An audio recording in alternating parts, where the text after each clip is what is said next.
योगियांचे योगी श्रद्धास्थान परमहंस भालचंद्र महाराजांच्या 46वा पुण्यतिथी सोहळा कणकवलीत मोठ्या उत्साहात पार पडला। या निमित्ताने भक्तांचा महासागर बाबांच्या दर्शनासाठी लोटला होता। 15 डिसेंबर पासून येथील आश्रमात परमहंस भालचंद्र महाराजांच्या पुण्यतिथी महोत्सवाला प्रारंभ झाला होता।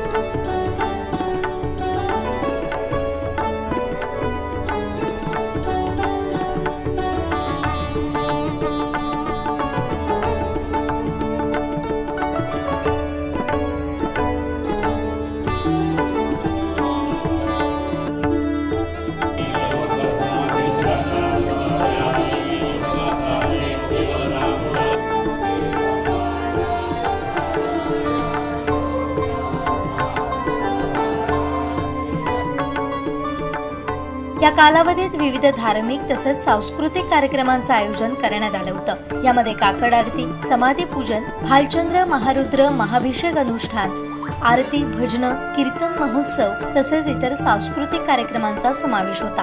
पुण्यतिथी दिनानिमित्त पहाटे 5 वाजल्यापासून काकड आरतीने धार्मिक विधींची सुरुवात झाली।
समाधी पूजन, आरती, भजन या कार्यक्रमांबरोबरच दुपारी भाविकांना महाप्रसादाचं वाटप करण्यात आलं, तर दीपोत्सव, किरणोत्सवानं डोळ्यांचं पारणं फेडलं। सायंकाळी उशिरा कणकवली शहरातून परमहंस भालचंद्र महाराज यांच्या पालखीची सवाद्य मिरवणूक काढण्यात येणार आहे। मात्र सकाळपासूनच भालचंद्र बाबांच्या दर्शनासाठी भक्तांचा महासागर लोटला होता।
कनकनगरीत शुक्रवार दिनांक 15 डिसेंबरपासून सतत 5 दिवस सुरू आहे.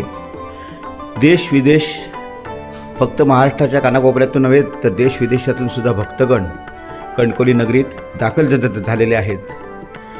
भालचंद्र बाबा आपल्यामधून जाऊन आज 46 वर्ष पूर्ण झाली. खरंच बाबांना ज्या मुलांनी बघितलं नाही अशी मुलंसुद्धा तन मन धन अर्पण करून शुक्रवार 15 तारीखपासून आजपर्यंत सतत कार्यरत आहेत. सर्व धर्मियांचे शक्तिपीठ आणि भक्तिपीठ असल्यामुळे या कनकनगरीत प्रत्येक जण आपल्याच घरातलं कार्य असं समजून सहभाग घेत असतो, सहकार्य करत असतो. काही गोष्टी संस्थांना माहीतही नसतात. अशा प्रकारची तळमळ भक्तगण अंतस्करणातून करतात. बाहेरून आलेल्या भक्तगणांची आपापल्या घरी सोय करतात. रांगोळी, सडासारवण, आकाशकंदील, पहाटे तर 5:30ला काकड आरती बरोबर चालू होते. तर 5:30 वाजता कणकवलीच नव्हे तर आजूबाजूच्या 15 ते 20 किलोमीटर परिसरातील सुद्धा भक्तगण, जवळजवळ 2000 भक्तगणांच्या संख्येत काकड आरती 5:30 वाजता सुरुवात होते. या सर्व भक्त कल्याणार्थ सतत 4 दिवस संस्थांनी भालचंद्र महारुद्र महाअभिषेक अनुष्ठान धार्मिक विधी केला. त्याचाही अनेक भक्तगणांनी लाभ घेतला. दररोज सायंकाळी भाविकांच्या मागणीनुसार कीर्तन महोत्सव राबवले गेले. खरं तर कोरोनाची 2 वर्ष सोडल्यानंतर ही 8वा कीर्तन महोत्सव आणि आम्ही महाराष्ट्रातील चांगले नामवंत कीर्तनकार, ज्यांची आकाशवाणीवर जे राष्ट्रीय कीर्तनकार आहेत, ज्यांना कीर्तन मंजरी, सुरमणी अशा पदव्या आहेत, अशी लोक मोठमोठ्या शहरात किंवा मोठमोठ्या राज्यात जाऊन आपले कीर्तन सादर करतात. तर आमची संस्था अशा लोकांना आणते आणि त्याचा लाभ आपले भक्तगण सगळे घेत असतात. 15-15, 17-17 राज्यात हे कीर्तनकार आपली कीर्तन सेवा करतात. पण भालचंद्र महाराजांच्या कीर्तनाची म्हणजे आमच्या संस्थेच्या कीर्तनाच्या आदेशाची वाट बघत असतात. ह्याचं कारण काय तर जनसमुदाय तसा त्यांना मिळतो. आणि खरंच ही आत्ता आमची कनकनगरी दिवसेंदिवस वाढत आहेत. मी या संस्थेत जवळजवळ 81 पासून कार्यरत आहे. आता सुमारे 42 वर्ष मी बघतो भालचंद्र महाराजांचा हा भक्त परिवार दिवसेंदिवस वाढतच आहे. याचं कारण म्हणजे सर्व धर्म आमच्या संस्थांमधील लोक आहेत. हिंदू आहेत, तसे मुस्लिम आहेत, ख्रिश्चनही आहेत. सगळ्या जाती जमाती आपापल्याप्रमाणे भालचंद्र बाबांच्या छायेत येऊन आनंद घेतात. आणि माझ्या भाषेत म्हणावं झालं तर त्या उत्सवाची वाट बघत असतात. कारण ते वर्षभर चार्जिंग होतात. बाबांकडे एकदा जाऊन आलो आम्ही की वर्षभर कुठचीच भीती नाही. आमचा तर अन्नदानाचं काम जवळजवळ 5 दिवसाच्या कालावधीत 4100 ते 4200 पोती, 41-42 पोती म्हणजे 4142 किलो तांदूळ. पण कुठेच कोणाला बाधा नाही, अन्नबाधा नाही, कुठे काय नाही. तन मन धन, महिला भगिनी, पुरुष बंधू हे सगळेच लोक आपापल्या परीने कार्यरत असतात. आणि दुपारी 12:30 पासून 3:30पर्यंतच्या काळात हजारो भक्तगण बाबांच्या प्रसादाचा लाभ घेतात. सगळ्या भक्तगणांच्या सहकार्याचा डोलारा आतापर्यंत संस्थान करत आहे. दिवसेंदिवस हे वाढतच आहे. बाबांची महती तर फार दूरवर पसरलेली आहे. गोवा राज्यात मठ आहेत, पुण्यात मठ आहेत, बाबांचे मुंबईत मठ आहेत. आणि आता इंटरनेटमुळे बाबांचे कार्यक्रम सतत जगभरात भक्तगण पाहत आहेत. खरंच ही मंडळी, आमची कार्यकर्ते मंडळी किंवा कणकवली शहरातील स्थानिक मंडळी ही तर 5 दिवस मगाशी म्हटल्याप्रमाणे ही झोपतच नाहीत. तन मन धन अर्पण करून हा कार्यक्रम कसा सक्सेस होईल, ह्या कार्यक्रमाची कशी शोभा वाढवतील ह्या दृष्टीने प्रयत्न करत असतात.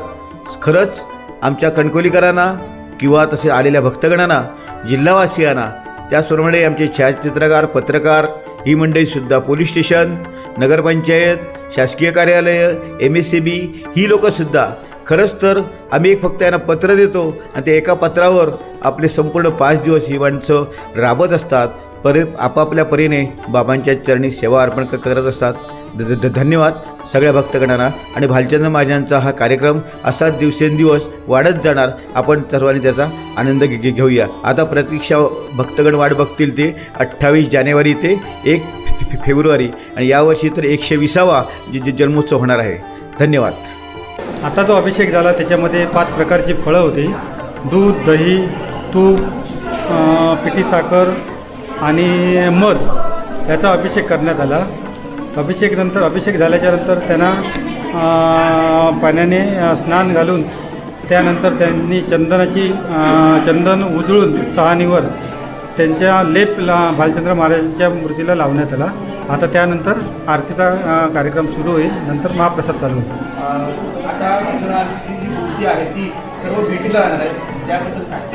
आता ही आरती होण्याच्या अगोदर ती भालचंद्र महाराजांच्या मठातून जी आमची इथली काशी विश्वेश्वरचं मंदिर असेल, दत्त मंदिर असेल, त्यानंतर परमपूज्य कामत महाराजांची ती समाधी असेल, बाबांची ती तिथे बसतात ती स्थान असेल, त्या ठिकाणी मूर्तीचं तिथे दर्शनासाठी नेण्यात येईल. त्यानंतर परत ती मंदिरामध्ये येईल. नंतर आरती चालू होईल. गेले 5 दिवस, आज 5वा दिवस परमहंस भालचंद्र महाराजांचा 46वा पुण्यतिथी उत्सव अति आनंदात साजरा होत आहे. त्यासाठी लाखो भक्तजण देश परदेशातून इथे येतात. सकाळी 5:30 वाजता काकड आरती चालू होते. त्यानंतर 12:30 वाजेपर्यंत धार्मिक विधी होतात. 12:30 नंतर 1पर्यंत आरती आणि 1 पासून 3:30पर्यंत महाप्रसाद चालू असतो. 3:30च्या नंतर 4 वाजल्यापासून कीर्तन महोत्सव गेले 4 दिवस साजरा झाला. पुणे, सातारा, सांगली, गोवा इथले ख्यातनाम असे कीर्तनकार येऊन हजारो लोकांनी त्याचा आस्वाद घेतला. आजचा शेवटचा दिवस 5वा. आता मनुस्मृत हे पंचामृताभिषेक आहे 12 वाजताचा. आज 10 वाजल्यापासून 12 वाजेपर्यंत आणि त्यानंतर आरती आणि महाप्रसाद झाल्यानंतर संध्याकाळी 5 वाजता घोडे, उंट आणि वारकरी संप्रदाय यांच्या हजारो लोकांच्या मेळाव्यात भालचंद्र महाराजांची पालखी निघेल आणि ती संपूर्ण शहरातून रात्री 11-12 वाजेपर्यंत परत येईल आणि रात्री 12च्या नंतर दशावतार नाटक होऊन या बॅची सांगता होईल. आतुरतेने या कार्यक्रमाचे समस्त कणकवलीकर वाट पाहत असतात, त्याबद्दल हा एक अतिउत्साहाचा असा हे 5 दिवस असतात. जयंती पुण्यतिथी हा आणि त्याच्यानंतर 1.5 महिन्याने येणारा जयंती उत्सव हे भालचंद्र महाराजांच्या दृष्टीने फार महत्त्वाचे दिवस आणि कणकवलीकरांना आनंदाचे दिवस येतात. त्यामुळे सगळे कणकवलीकर त्याच्यात सहभागी होतात. आमचे दिवसभरातले सर्व अपडेट्स, ताज्या घडामोडी आणि थेट लाईव्ह पाहण्यासाठी सबस्क्राईब करा, लाईक करा कोकणचं नंबर 1 महा चॅनल कोकण 7 लाईव्हचं YouTube चॅनल.